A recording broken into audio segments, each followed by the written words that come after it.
So there we go. Now we got the sound. Forgot to push one button. Imagine that. Man, we had such great banter. We did have such great banter beforehand. I don't know who might have got to listen to it. Maybe the folks on Magic. Maybe so. Welcome to everybody who's tuning in on Magic 95.9. Those of you on Facebook, YouTubes, we appreciate you. If you're not a liker and follower, please do so on Facebook. Also like and subscribe on YouTube. It just helps with those algorithm thingies. That might help us grow the platform and grow the show. Excited. We're going to visit with Congressman Michael Cloud at the bottom of the hour. So looking forward to that visit. I'm sure it'll be mostly focused on the one big, beautiful bill, but we'll see what else we get into with him. Daniel Wade White, Greg Garcia, Jordan Glass on the podium this morning. So thank you all for tuning in and appreciate you here. Wade and Carter Weather brought to you by the great folks at AT Deerlam Hay Feed and Ranch Services. A little bit of rain yesterday. There was I got a little bit of notice of some thunderstorms.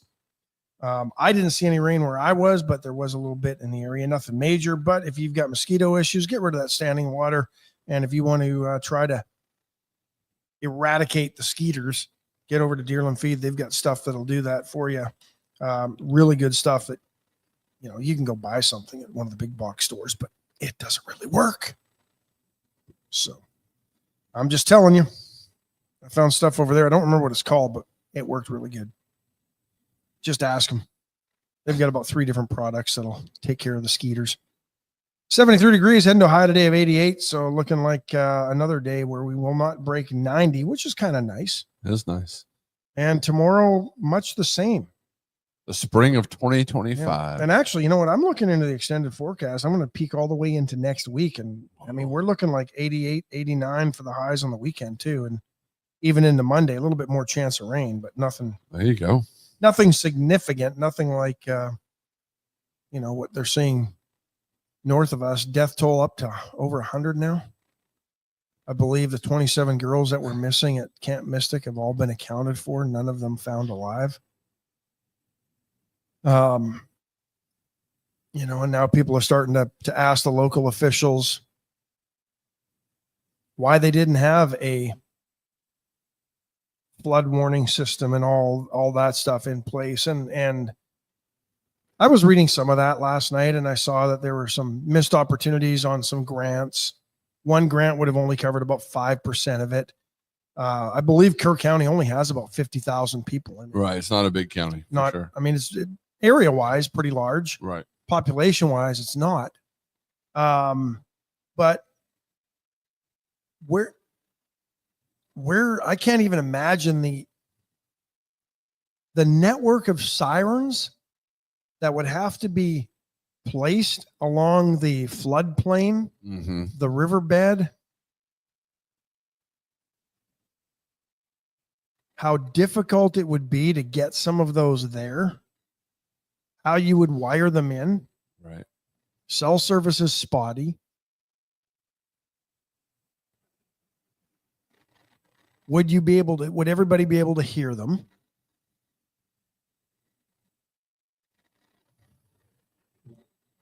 And one thing I learned yesterday, and not realizing this, but the cabins that were swept away at Camp Mystic, they're not like right hanging over the water. They were about a football field away. So 100 yards, they were back enough, or not enough, but they were back. It's not like they were right on the water's edge.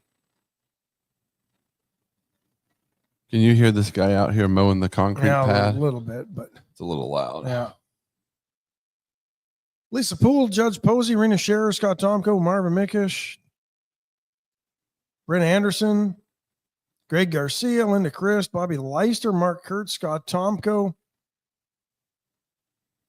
Patrick Strauss, David Glass. Good morning, Marina.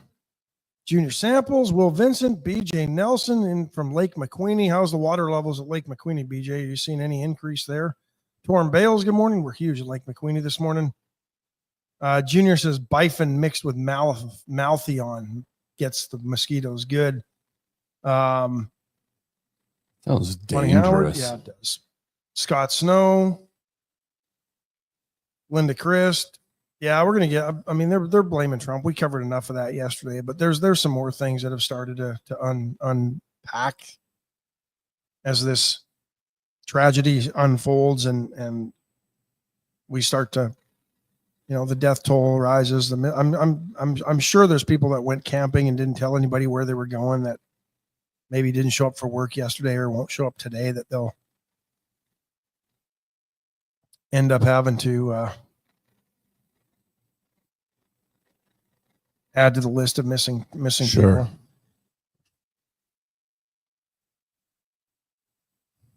Looks like nobody around here locally is going to have any issues. There had been all kinds of predictions about Bloomington getting flooded and things that. Well, it's been so Locally. long, really, since Bloomington has seen that, right? Yes, sir. But and I know people are panicking, but I mean, history, unfortunately, is kind of short with these things, right?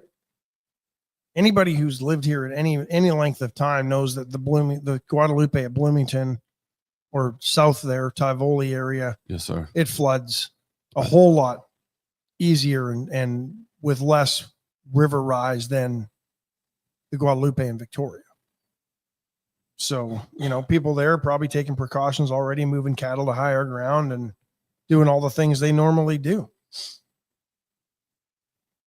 Buddy Stavanoa checking in. We don't usually do this on this show, but, just want to wish a belated happy birthday to Marina. We're huge in Vancouver this morning. Actually, Calgary, I believe, this morning, but probably in Vancouver too. Worldwide. We are domination. worldwide. I'm trying to get my buddy in Australia to listen to. Oh, it's only 10 o'clock in the evening there. So perfect. And then Yeah. you can go to bed. that's what I figured. Help put him to sleep. Exactly what I was thinking. Turn this on. It's like a nice lullaby. and your insomnia is cured. There you go. There's Funky Trey Molina checking in from Corpus. Stephanie Conti, good morning. BJ Nelson says the Lake McQueen went up about 3 feet from the rain received on Saturday, but went down the next day. The water very brown and murky. So I wonder if that's because of what they're releasing downstream out of Lake McQueen. I don't know. Maybe. Greg Garcia with a very poignant comment. That's my word of the day. This crisis has truly displayed how disgusting and irresponsible the left can be. They never let a crisis go to waste, and that's exactly it. It's troubling to see some of the banter, accusations, false accusations, and it's not just the left. I mean, there's a bunch of weather conspiracy theorists out there that are blaming cloud seeding and Travis Herzog, I think, is the meteorologist that is on Facebook, and he had a really good post yesterday about cloud seeding and how if it's going to work, it's an immediate reaction. The silver iodide they put into the clouds basically allows water particles to grab onto something heavier, so gravity can pull them out of the clouds. They don't sit in the air suspended waiting for a cloud to form. So, and there was no cloud seeding in the region. I think the closest cloud seeding occurred about 150 miles to the southeast of San Antonio 2 days prior, but any effects of that would have fallen to the ground that day. So it was an interesting read, but it's probably not going to be enough to placate the conspiracy theorists, because they don't believe anything except what they want to believe in many cases. Now, is there some weather manipulation going on? Are the contrails that we see in the sky doing something? You could probably make an argument it's doing something, whether or not that's weather related or with some other nefarious region or, reasons. I don't know. That might be out of our pay scale. It's way out of my pay scale.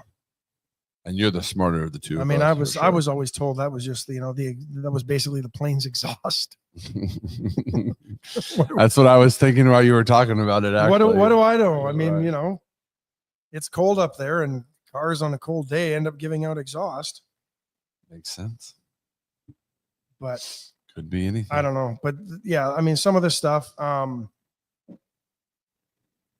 donations, monetary donations. The other thing that's really irked me with some of these people that have, and I applaud them for getting up there and helping, but put your phone away.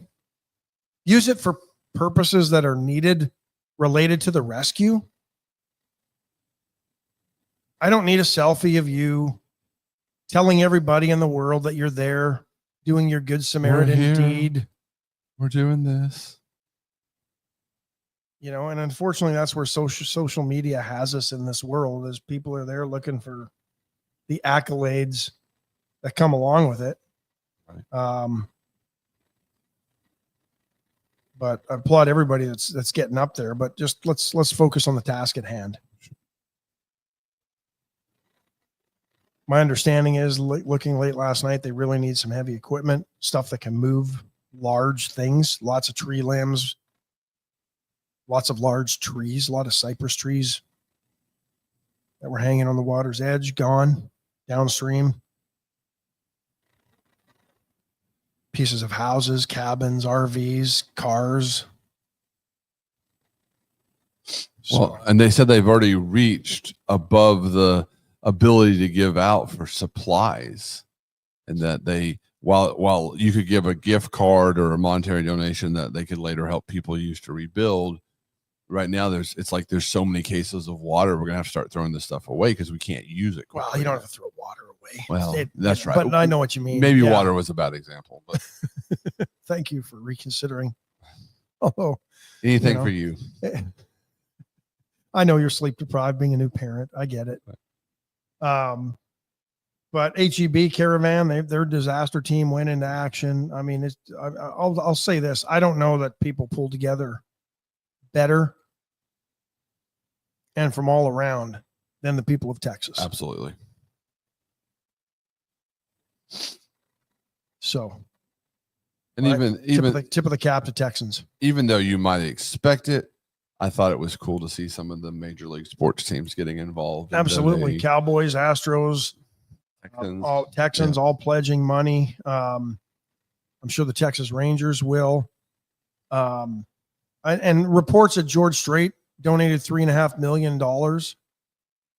to the recovery fund, and also promised to cover the funeral expenses of all 27 kids that are missing from Camp Mystic. I read that on the weekend. Awesome. So that's amazing right there. Absolutely. Just the generosity of those that can. Mm-hmm. Brent Anderson, I know he was up there helping to clean up. He's got a family place up there. Got a little bit of water in it. Wasn't devastated. But some of his neighbors had suffered a lot more damage than he did. But he says it's very important that folks don't start burning piles of debris until authorities have started looking for bodies or stop looking in that area. Absolutely. I mean, you're hearing reports of we heard reports of survivors being found several miles downstream. Right. Now, and bodies being found several miles downstream. I think one thing was interesting that I read this morning, that some of the survivors said they were floating on mattresses, doors, anything they could find once they were being swept away. One guy grabbed onto like a junction box on something and hung on to that till rescuers got to him. Imagine making that decision. Geez, I'm going to hang on to this thing that's got electricity in it while I'm in water. That's what I was just thinking. I was debating, should I say it? This is my only shot at being saved and not being swept further downstream.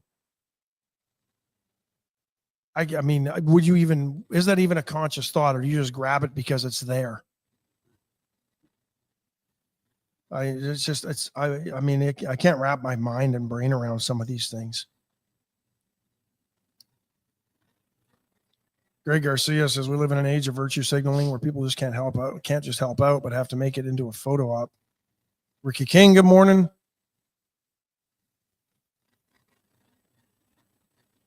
Linda Chris says Canyon Lake was nearly empty. Mother Nature just made a wild swing back to the other side of the rain scale. A wild swing in nature's common. People should not be playing the bling game or what if game. It wasn't anyone's fault. Thank you, Linda. Peter Mianelli, please stop concentrating on opinions. Peter, this is what this show is. Also providing opportunities for people to help families in recovery. I'm letting you know that they don't need a bunch of donations of canned goods, water, and things like that. Monetary donations are needed. Salvation Army up there they've pulled in volunteers from all over the state to man their portable kitchens or mobile kitchens, and they're feeding all the volunteers, but they don't need people just going out and starting to search on their own either. They want people to show up and be part of the organized search efforts. I'd like to think rescue efforts as well, but I'm not sure. But Peter, I'm going to blast people that I don't think are doing what they should be doing. Emily Castro, good morning.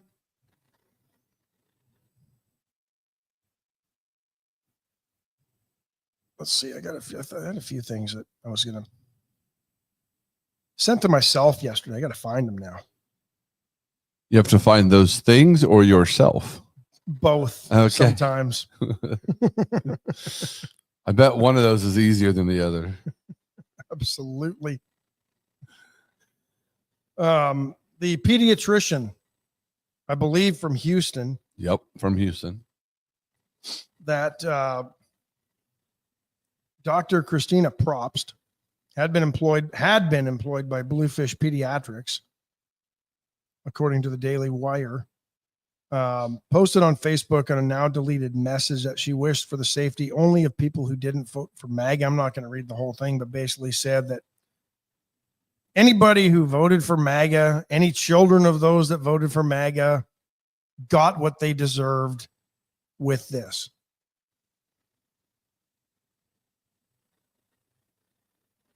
May they get what they voted for. Bless their hearts, is how her post ended. Well, apparently she's been fired. And I don't typically approve of canceling people. But you're a doctor. I question, has she provided the proper care for everybody that's walked through her door? If she feels this strongly about people she doesn't even know, right, who suffered a complete tragedy, what if you walked in wearing a MAGA hat and your kid was sick? I'd be looking back on, gee, I wonder if my kid got the care they needed.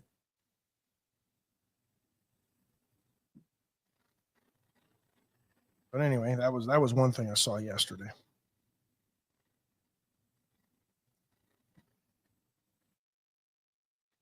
Michelle Wilson Hawkins agrees it's scary. Sherry Jacobs says she's a sick lady. I don't know how else you can. Morning, Sherry.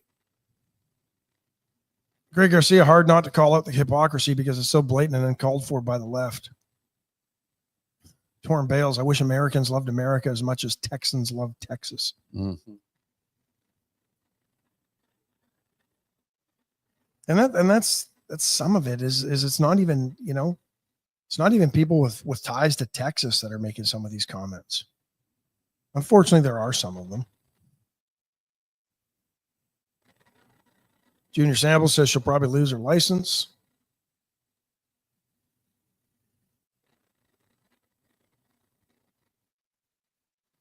I don't get comments like that.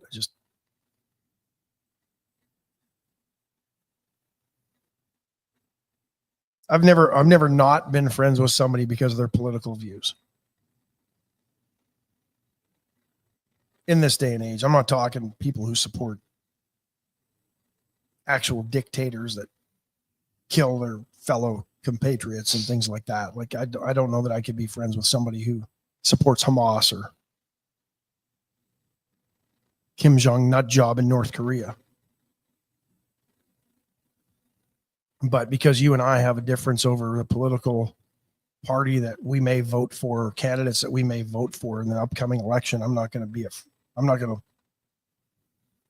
take it down to that level, even though many people do these days. And it tends to be mostly those on the left, I've noticed, because those are the ones that unfriend me.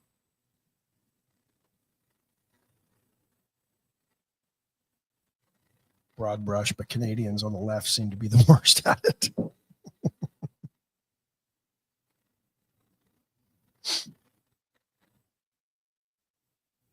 They've got Trump derangement syndrome worse than many Americans. Mm-hmm. First State Bank Astros update. Let's get to that because the Astros finally, and maybe their lack of, or I shouldn't say lack of depth because they've had depth, but I think the fact that they've got so many injuries right now maybe caught up to them last night against a subpar Cleveland team. Although this is a Cleveland team that played pretty well a year ago. I think they overachieved last year, kind of like what Baltimore did. And now they're falling, they're back where they probably should be. A little bit under 500. But they fall to Cleveland yesterday. 7-5. Taylor Trammell, home run, his first hit as an Astro, and he launched one to left field. Starting center fielder Corona making his major league debut yesterday. Ty Williams says when things are at their worst is when people typically show who they really are. Absolutely. Ricky King says when it flooded in the East, he didn't blame Biden for the floods, but he did blame his administration and we're not doing anything. That's a different thing though. But yeah, FEMA was late to the response. FEMA was, and we talked a little bit about that then. There seems to be a lack of common sense because they get so caught up in the minutia of rules and regulations. Somebody had provided a bunch of portable homes and FEMA wouldn't let people in them because I don't know, what was it? There's some code things or something that wasn't right up to speed. Either, okay, they're homeless or they're not. I mean, come on. Right. Right. And FEMA wasn't quick getting any trailers there.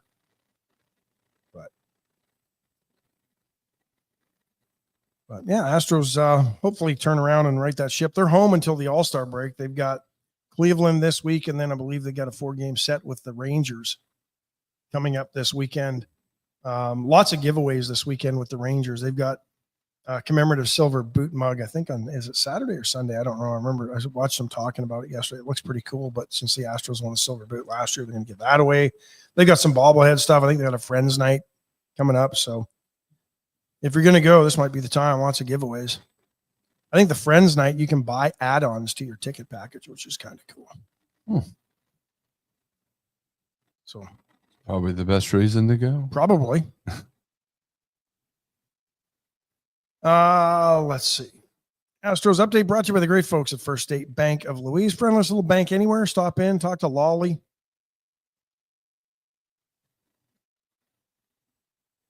She'll make sure you get hooked up with all your banking needs, whether it's savings, checking, certificates of deposit, business accounts, home loans, construction loans. First State Bank has you covered, and they are the friendliest bank anywhere. White Trash Services. 550-1826. Give them a call. You'll talk to a person.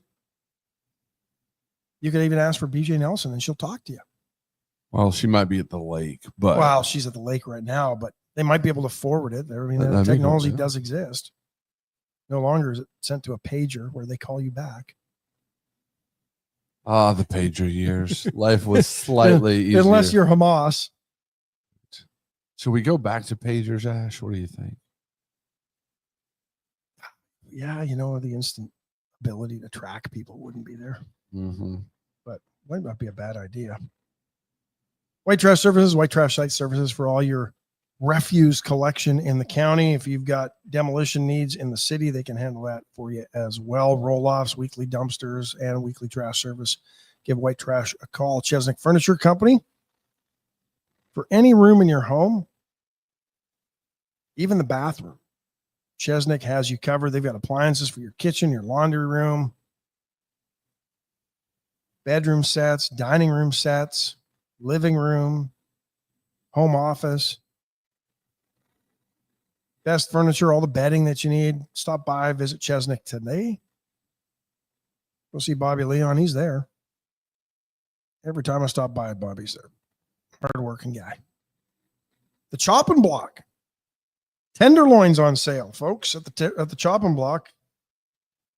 They've got $12 fillets, $6 a pound fresh ground beef, $4 a pound pan sausage, and chorizo, all on sale. So I know a lot of people held off on their camping plans until after the July 4th long weekend. So if you're going to go, now's the time to stock up on those things that are easy to grill at the Chopping Block. And tomorrow, don't forget Wacky Wing Wednesday. Went services for all your electrical needs. Give Went a call. Had a couple of Atlantic hurricanes. We're in the midst of that season. And now's the time to get your backup generator, your whole home, just the essentials. Went can have you covered depending on your budget and what your needs are and how big your house is. Anybody that has a backup generator just loves them. You don't even notice when the power goes on. They test them. They test themselves monthly as well. So, and don't forget Palace Bingo, where friends meet friends. We will be back there July 24th, Wade and Carter night. Looking forward to that. Always a fun time. We had probably a record turnout the last one in June. We had well over 40 people there. Just from our crew? Just Wade and Carter listeners. Yep. That's awesome. Yep. Not all of them sat with us. Some didn't want to be seen with us, but understandably, we claim them as well. Well, it's a brand. That's really the issue. By the way, as you were talking about it, I kind of thought Tenderloin might be a good name for him. A new nickname for the show. Yeah, I'm not so sure about that. Junior Sample says the boudin stuffed quail at the chopping block is so good. Jonathan Williams wants to know, why do people on both sides make a big deal about politicians going to disaster areas? It's the worst thing for those areas. Yeah, I think if it's your district,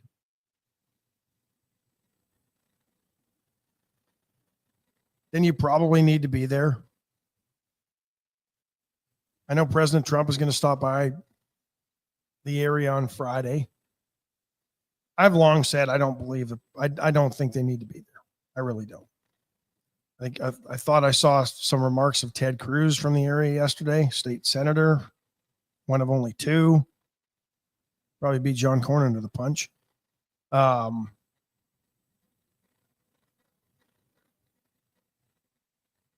I tend to agree. To me, it takes resources away from. And I know they'll tell you, well, it's not really the resources these are resources that aren't being used for that, but maybe they could be. I don't know. Maybe they could be. But I'm with you, Cody. I don't know that our elected officials need to show up. I don't. Mm-hmm. Unless it's your home district. I mean, I don't know. I mean, does it really matter if the president shows up there or not? No. I think if your state representative or your congressman who represents the district, local officials didn't show up, then maybe so. That's a little different. Maybe if Michael Cloud showed up, that would be cool. Well, it's not his district. I might have an issue with that. Okay. But if he didn't show up here, if something happened like that, then true. That's true. Hey, today is Prime Day on Amazon. I don't know that 3 days, I believe, right? 4 days actually this year. Wow. It was 3 last year. Okay.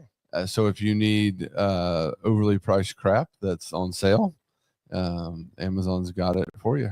Today's the day. I've heard that the deals are not that great so far. Torrin Bales jumping into something we were going to talk about. Apparently, the FBI has cleared Jeffrey Epstein. Kash Patel says they reviewed the video and he hung himself. Nobody went in there and did the hanging for him. As interesting as are you there? Are you on? I don't think so, but I can hear you here. Those ones will work. Brent's not here. What gavel you got there? Yeah. Yeah. Tenderloin's out on vacation. From the State House. Oh, yeah. It works. It does work. Yeah, that's heavy duty. Yeah. So yeah, I don't know what to make of the release of the Epstein information yesterday. What information? People were applauding Kash Patel's appointment as the director. So now they think he's in on it and lying. I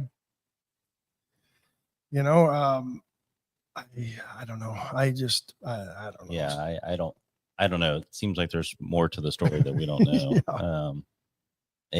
Yeah. I don't have any information that's not publicly available on that. Yeah. Hopefully we will. I'd like to see us do some hearings on that because there's something that's just not passing the sniff test on. Yeah, absolutely. You know, there's enough smoke, but there should be some fire, and there doesn't seem to be, or they're quickly putting out the fire with every extinguisher they can find. But don't look over here. Yeah, you know, people that have never worked that shift were on duty. They weren't in the stations they were supposed to be. There were reported glitches in the tape back then. Now they're saying, oh no, everything was perfect. It's like Mission Impossible when they superimpose that room scene over the live video, right? Yeah. Right. I don't know. And now there's no client list. Why is Ghislaine Maxwell in jail then? Exactly. That's what Michelle Hawkins asked. Exactly.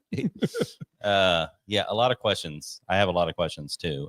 Hopefully we'll get to a hearing and be able to. You think there will be? Drill down on it. I'm going to be asking. So, yeah. He's saying there's a chance. Well, it's on my, it just came out yesterday, and it's start writing my to-do list of things to follow up on and people to contact. So we'll see. Yesterday we spent most of the day dealing with the flooding and so I haven't been able to follow up on the late breaking news yesterday. Didn't expect that to be coming yesterday. And no kidding. Yeah, it's timing seems a little bit. I mean, that's what I'm saying. It's just like there wasn't enough going on with what's happening in Texas and the tariff wars, and that deadline was looming and up to Wednesday, tomorrow. And now I think it's been pushed back for most countries.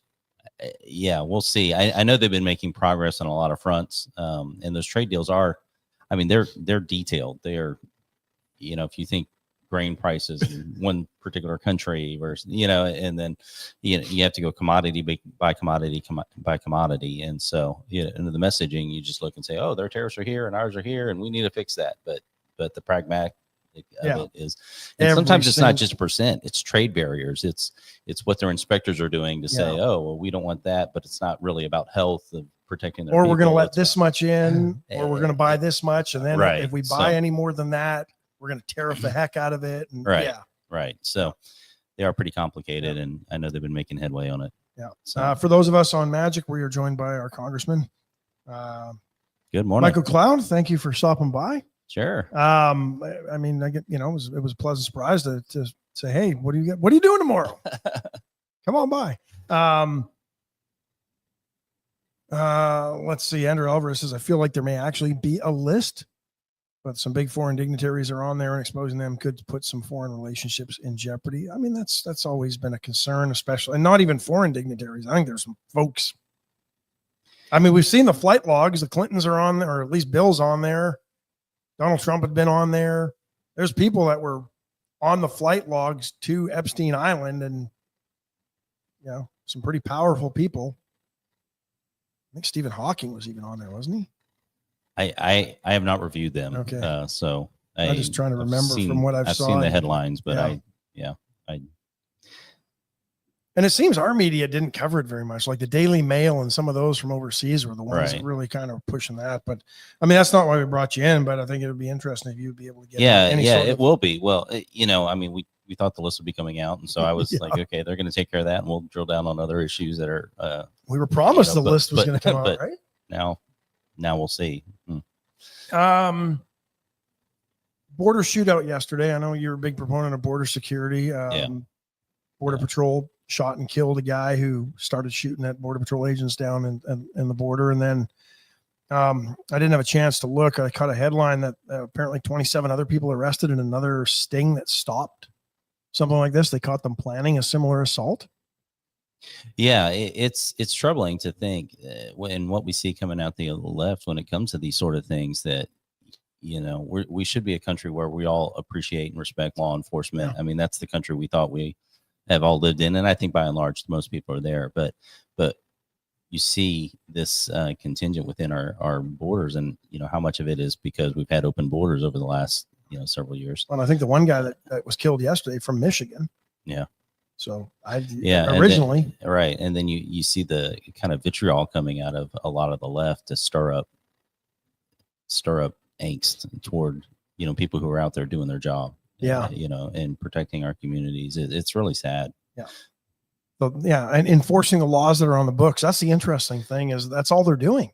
But, right. We said this about the Trump administration, number one. One of the things that got overlooked, everybody talked about build the wall or safe third country. All those things were great. The most overlooked thing was they just followed the law. Exactly. They did the law. And, we all remember Mayorkas during the Biden administration. Oh, we need Congress to act, in spite of the fact they had more money than the Trump administration did to deal with the situation.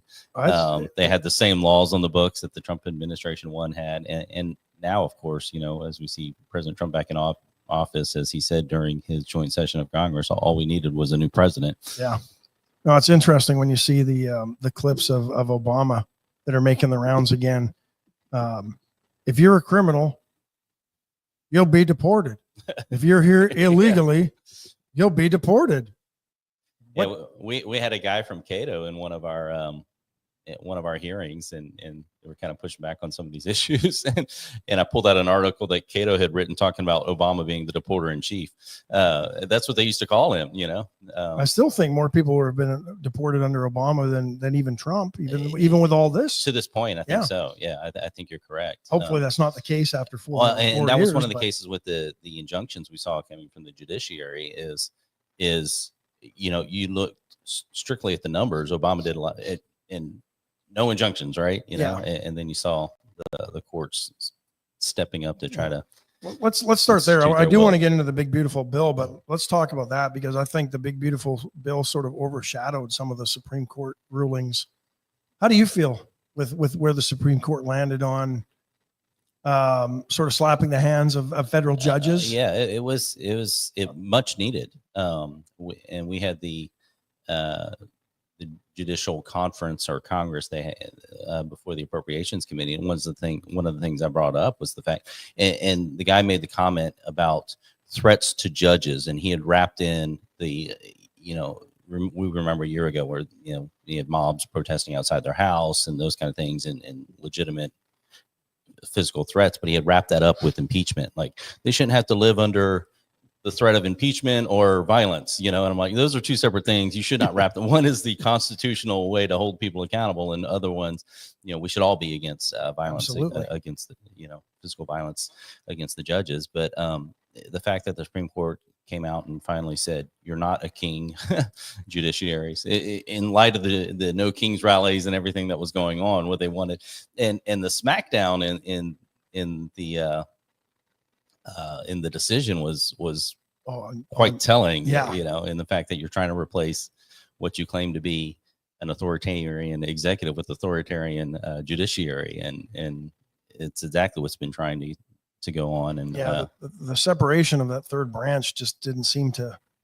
They were starting, in my opinion, they've been too busy making the rules or interpreting. Oh, very much so. And again, you go back to the founding documents, and what we're taught in schools is we have balance of powers. We have, three separate branches, but they'll go and they'll say they're three equal separate branches. And that's not what the founders would say. They would have said that judiciary is the weakest of the three.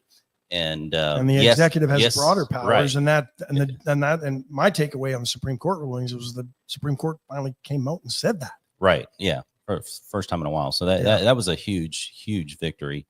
Happy to see they ended up there, and it's rare you actually see somebody limiting your own power in Washington. And for 6 judges to smack down Ketanji Brown Jackson the way they did, and the two other liberals basically just sit there in silence and let her take it. Tells you everything, right? Oh yes, yeah. I don't know how she's there. I mean, I know how she's there, but exactly. I don't know. Let's remember who in charge and who. Torrin Bale says it's sickening what the left is doing and saying to potentially hurt our law enforcement. Seems like some people should be arrested for inciting violence. Yeah, it'd be interesting. I mean, it's going to be more on a local level, I guess, with some of this, with these rallies, but I don't know that there's enough of that. And even if you look at where some of this is taking place, they're probably catch and release policies so that they're not going to be held to any account. One big, beautiful bill. Yeah.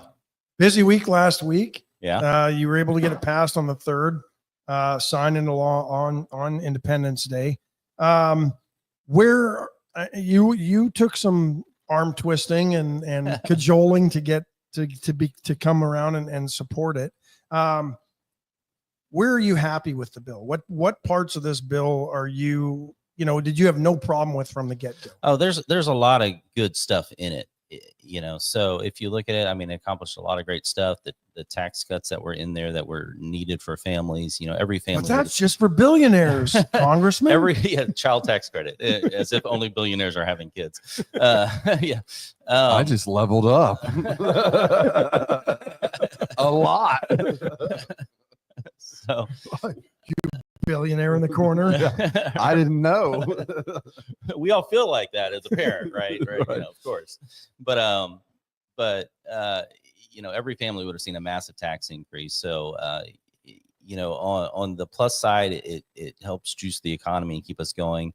The issues that we had were the fiscal side of, we are up against the fiscal cliff. We can't keep kicking that can down the road. And we used your quote multiple times last week, where Democrats run towards that fiscal cliff and the Republicans jog towards it. Yes. Yeah. And that's kind of where this bill ended up a little bit. I have to say there were some big wins in that regard. It was a pretty, and I say by DC standards, cut to mandatory spending, which we've never seen in Washington, D.C. What were some of the cuts that maybe people don't realize were in that bill? What's one that shocked you? Shocked me? I don't surprised you maybe. I don't know that any of them surprised you, because we've been working on this bill for quite some time. One, of course, that gets misconstrued, of course, is Medicaid. And they'll call it a cut, but it's actually, we're going to be spending 20%. It's not a cut. First of all, only in DC, when you continue to spend more money, is it a cut? Because it's not as much as they wanted to spend. Right. It's not much as they wanted to spend. But we saw a massive increase under COVID of Medicaid, and a couple of things, work requirements that, we look back to Bill Clinton, and, we were going to put work requirements. We all understood this is a bipartisan Remember issue. when Wisconsin did that as a state, and they were lauded for the welfare reform, Right. and then they forgot about it. And I don't think any of those reforms are in place anymore. Well, exactly. It was under Governor Stevens, I think. And over time, those Clinton era work requirements dropped out of these programs as well. And so I saw some interesting stats, like 50% of those on Medicaid are actually employable and shouldn't be on. That number, it is a pretty high number. And in most states, it's a cost share program, right? So in most states, for the people it was designed for, disabled people with kids at home who, need help, all the people it was designed for, there's a cost share between, and every state's different, but roughly every dollar the state spends, the federal government would spend $1.30-ish. California, I think it's higher. Yeah, and right, exactly. But under the massive expansion of Medicaid, able-bodied people who would join Medicaid, states were incentivized for every dollar the state would spend, they would get $9 federal to have an able-bodied single adult male on the Medicaid rolls. And so the states have been like, how do we get the federal dollars into our state? Well, we enroll able-bodied people onto Medicaid, and so this is not what the program was ever about. No. And so reining in these kind of things, of course, anytime you touch it, it's going to be, you're cutting, whatever. But these are people who should be in the workforce, and the requirements are like 20 hours a week. Yeah. Part-time work for many. Right. Less than part-time for some of us. And so ask Commander if he'd love a 20-hour work week. Love a 20-hour day some days. So it's the right thing to do, so those are the kind of reforms. There were it wasn't that there was bad stuff in the bills as much as it was that the wins we'd like to go further. I'll give you one now, and we're visiting with Congressman Michael Cloud, our representative, Texas House District 27, or U.S. District 27. Get them all confused this morning. Jonathan Williams says he loves the OT tax refund on income tax part. Some didn't think it went far enough because the president was saying no taxes at all on overtime or tips, and we didn't quite get there, but it is exactly. a win. Yeah, exactly. We saw defunding of Planned Parenthood, in the House version, it was 10 years, and in the Senate version, it was 1 year, so again, it was more like what we wanted more, and we'd liked it to have been closer to the House version. But It's ultimately, interesting the left pushed back on taxing of and tips. here's something to think about too. You know, people are like, oh, a holdout on the bill. There was 40 hours between when the Senate passed their version of the bill and when we passed the rule in the House, less than 40 hours. So, and when we passed the rule, that's when we had agreement on it. We got everybody. And so, you know, I was working kind of as a bridge between, you know, those who are left to vote and still processing these issues. But that morning we met with the president, we met with the vice president, met with Stephen Miller, met with Russ Vogt, asking the questions, looking at the Senate bill, some of the last minute provisions that the Senate hadn't even told the White House were coming in that last version. And, you know, working with the administration to be like, you know, is this going to hamstring the agenda, or are we able to work around that? You know, what do we need to do to get where we need to go? On these sorts of things. And, you know, all the people who are like, read the bill, read the bill, read the bill. Well, the few of us that work and process, you know, what about this issue? What about this issue? What about this issue? So why haven't you voted yet? Well, we're doing what you asked me to Reading do. the bill. Yeah. Jonathan William asks, trying to work through these issues. since this was passed legislatively, can a future Democrat president reverse the long-term items in the bill? He says, I know many of these end in 2028. Yeah. I mean, that was one thing, is the Trump tax cuts were made permanent because they were set to expire at the end of this year or next year. This year? Yeah, they were. Okay. Yeah, by January 1st, we'd have all been in a whole new tax paradigm. So, they were set to expire this year. And of course, you know, any future administration, any future Congress can change a law. There is certain executive leeway on how an administration enforces these sort of things. Generally speaking, it's really hard once you have a like no tax on tips, for example. Yeah. What's the next administration going to do with that? Are you going to undo that? You know, so there Good luck for your political future if you try Right. that one. Right. So there becomes a political. What about the salt permanence tax? to it? That was one of the sticking points for me because, of course, in Texas we end up. And it was an issue nobody we campaigned get screwed, to put it yes. colloquially. Well, yeah. Because right. we don't have a state income tax. We don't have a state income tax. And so we end up supporting blue states that are mismanaged and those sort of things. And the fact that became such a sticking point in this bill was really disappointing. It was something nobody campaigned on. Wasn't one of the top 50 issues, you know, as Americans came into, well, hey, what do we hope Congress and the president gets done? Yeah. This is the state and local tax. And so is it exemption, right? Or credit? State and local tax. Yeah, basically. Yeah. So if you live somewhere where your taxes or your income is taxed by the state, or like in New York City, the Bronx or the boroughs can Right. tax your income as well. Then you get deducted on your federal tax. Yeah. And it used to be $20,000 until Trump's first term. Then they reduced it to 10, I believe. Yeah. Now it's up to 40. 40. Right. So they doubled it from where it was 4 years ago. Yeah. Yes.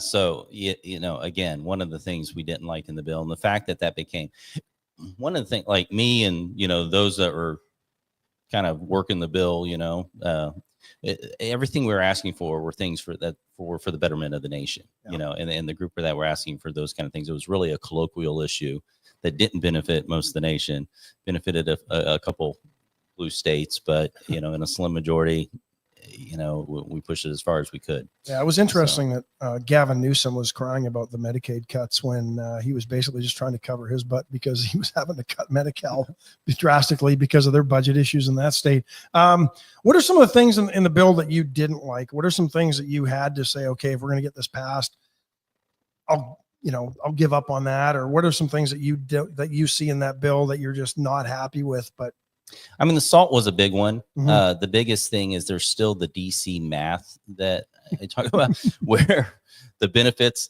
because they'll score these over a 10-year, which is, first of all, a misnomer. There's a lot of math issues with it in the sense of, and not just in this bill, but any bill. They look at a 10-year window when they score these bills. No administration is there for 10 years. Congress isn't then for 10 years. We never get to the 6th, 7th, 8th, 10th year of whatever bill is passed. And the likelihood is that this would be the same, right? So if you're looking at, okay.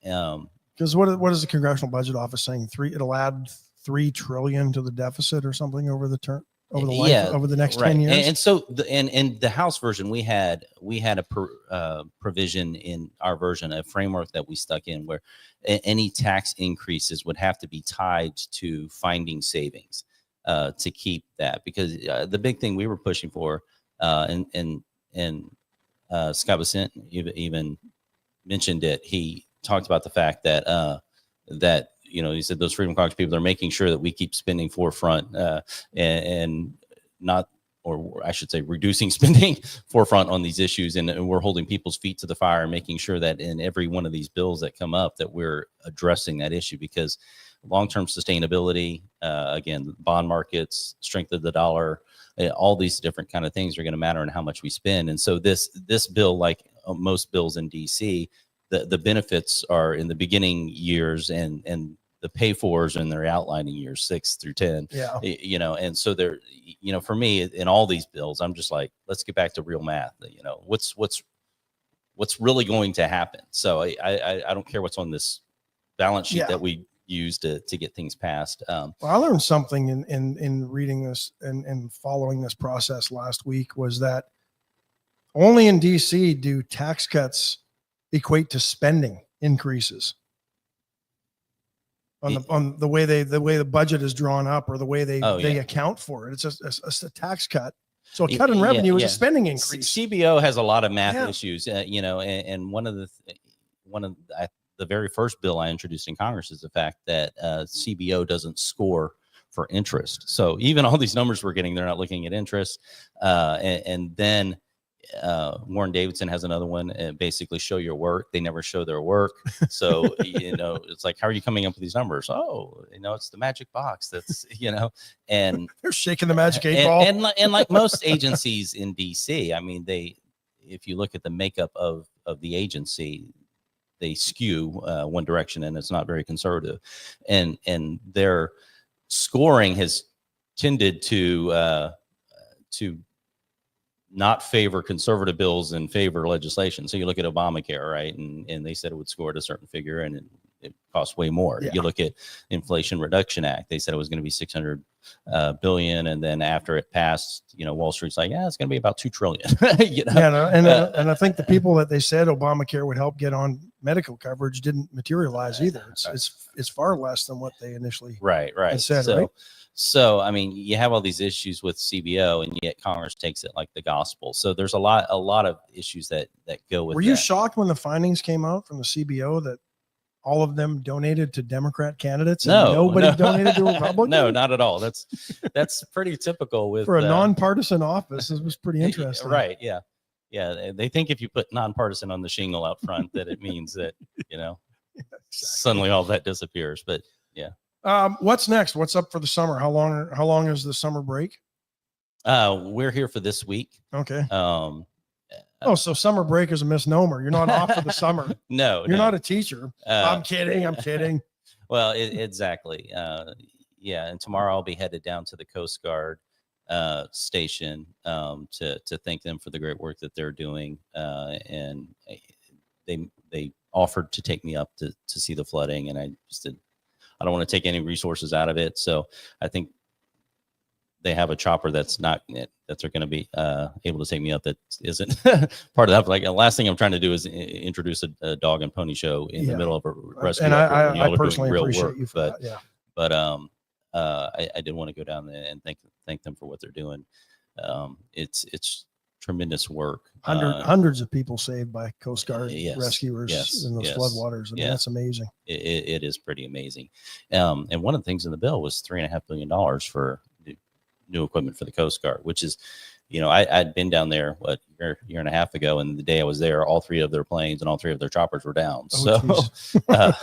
Thankfully, they were $3.5 billion doesn't go very far though when you're having to replace planes and helicopters. Right. So, and they've long past their stated life, and so it'll be good. But they have amazing radar capabilities that a lot of the other people helping. So just them being in the arena helps everybody else in the sense, because they can bring tools. And there was one point where they were trying to get through the weather to get to where they needed to rescue people.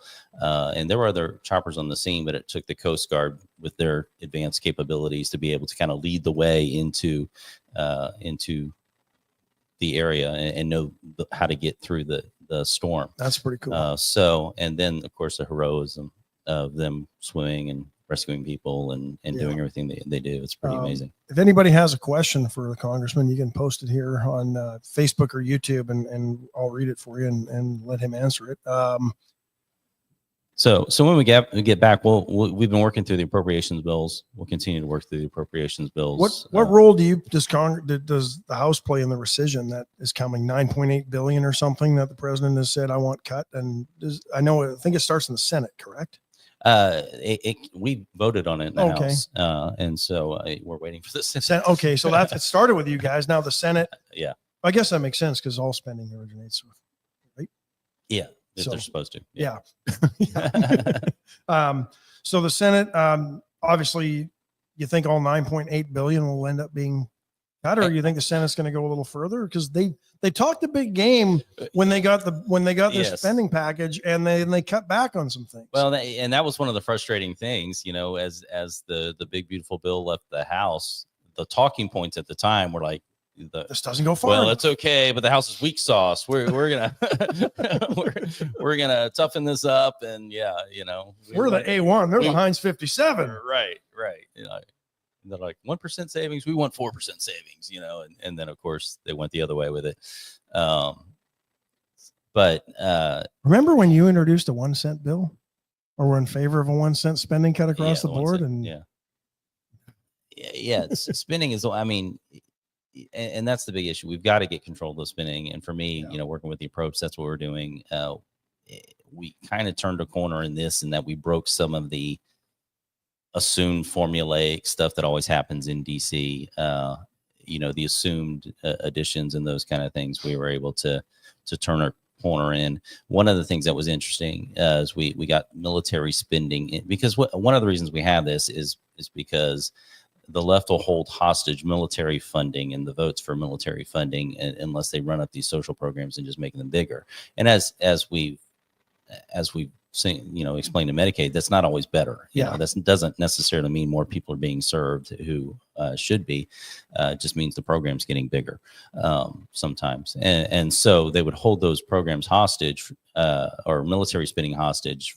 And so that's why you see this massive spending over time. And so we put some military spending into this bill on the mandatory side, and it's so we can kind of break that log jam in a sense without holding the military hostage when it comes to future negotiations. And so a lot of what happened in this bill too, like the debt ceiling, I'm not a big fan of debt ceilings. But the other option was, we were going to come to that point, and we could either do it with Democrat votes or we can do it with Republican votes. Democrat votes would have been a whole lot more expensive. Absolutely. If that makes sense. When did the debt ceiling be put in place? It hasn't been that long, has it? I mean, it's probably been a lifetime. As long as my lifetime, as far as I know. Sandra Helt has a question. Is anyone working on the issue with mail delivery? She says 15 to 21 days delivery time is not acceptable. Are you aware of the issues with this? I am. Okay. The postmaster recently resigned, so I can tell you that's the latest information on it. That was 2-3 weeks ago. It's been a persistent issue, a bipartisan complaint, I guess, on the oversight committee. Which I'm on, has jurisdiction over. Is there too much focus on getting all the Amazon packages delivered that they're not focusing on the daily mail? Part of it is part of it is they're in a struggling business model. So absolutely, they are competing now against Amazon, FedEx, everybody else for package delivery. What used to be who writes a letter anymore, right? First class mail. What they are delivering now is what we would call junk mail, right? Yeah, more or less, and then delivering packages for Amazon. But the packages that they're delivering for Amazon are the ones that Amazon doesn't want to deliver because they're more expensive, right? They're harder to get to. If it's cheap and easy for Amazon to get to it, they're going to do it. So they're taking the last most expensive mile, and yet so they're stuck. They're trying to compete against in an outdated business model. Meanwhile, you have Congress holding their rate increases down. I don't even know what the cost of a forever stamp is right now. It is a legitimate challenge. It's your paycheck forever. But it shouldn't take that long, to get. I didn't realize, but I did notice, like I sent a couple of bills still through the mail because I don't want to pay them online and pay the 3 to 5% charge. Yeah. And so I'll write a check and drop it, because the stamp is still cheaper than. Which is kind of dumb for them. That's just a way to. Yeah. I'm sure it's hide it. Don't tell me about it. Just hide it, and I won't even know. They have to spend 3% opening the mail and whatever they think they're charging you. But it does take longer for that check to clear my bank than it ever used to, which I'm assuming is because it's taken longer to get where it needs to get to, when it used to just take a day or two. So thanks for the question, Sandra. Always appreciate the visit, Congressman. We're at the top of the hour, so we're out of time, but I want to thank you for stopping by and really appreciate it. I know our listeners do. But enjoy the rest of your summer recess, and let us know. We're still working. Yeah, so I've been in the office. We'll be all day today. Absolutely. And where is that office? If anybody wants to stop by and talk Congressy things with 120 Main, 3rd floor. Feel free to stop by. We are here to help with issues like the post office as well. We had a case yesterday that were resolved where there's a railway, which are federally managed, that had overgrown into the backyard, and because of that, animals were like getting in the person's house. So that was a new one for us. But we're here to be that bridge between you and your government. Call the congressman. Yeah, exactly. So there's anytime you're dealing with a federal agency, we're here to help. Awesome. Appreciate you. Thank you, sir, for stopping by today. And that's it for today. We'll see you all tomorrow. Bye, folks.